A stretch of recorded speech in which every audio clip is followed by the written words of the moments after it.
La, and then ilah. There it is. No God. So the first part of the translation that we heard was correct. There is no God. Illa, it just means but, or the exception, or however. Illa, except for Allah. Wait a minute. He didn't say La ilaha illa illah. He didn't say no God except God. It said La ilaha illallah. There is no God except Allah. So it's more than just a name, although it is God's name. He has a name. Our English language, God doesn't have a name. Did you know that? You didn't know it? In English, God doesn't have a name. Just put a big G. Instead of God, God. That's what my mother used to do, you know. She'd say, God doesn't like that. Okay, whatever. But we find, you know, in Arabic, it's not just ilah. And Allah is ilah as well, by the way. He is God. But He's also Allah. Let's examine the name. The name itself comes from the same root, ilah. But watch this. It can't be made plural. Now, ilah, ilaha, alihah, this is easy. You can make it plural. What's the plural of Allah?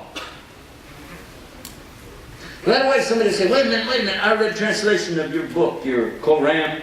That's what we used to call it in case it's Quran here. And it said in there, we, and our, and us, referring to the deity, to the God. How come that's plural? It's not.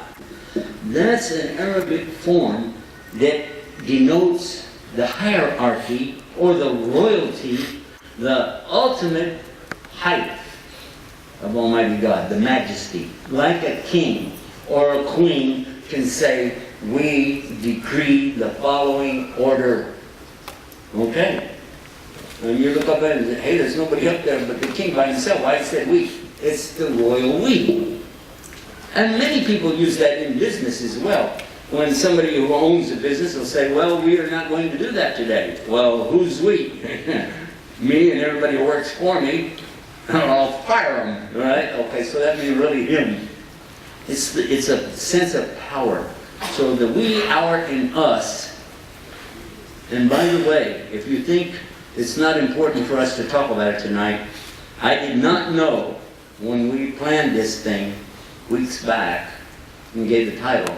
I had no way of knowing that today I would get an email this morning, somebody asking me, why does it say we, our, and us?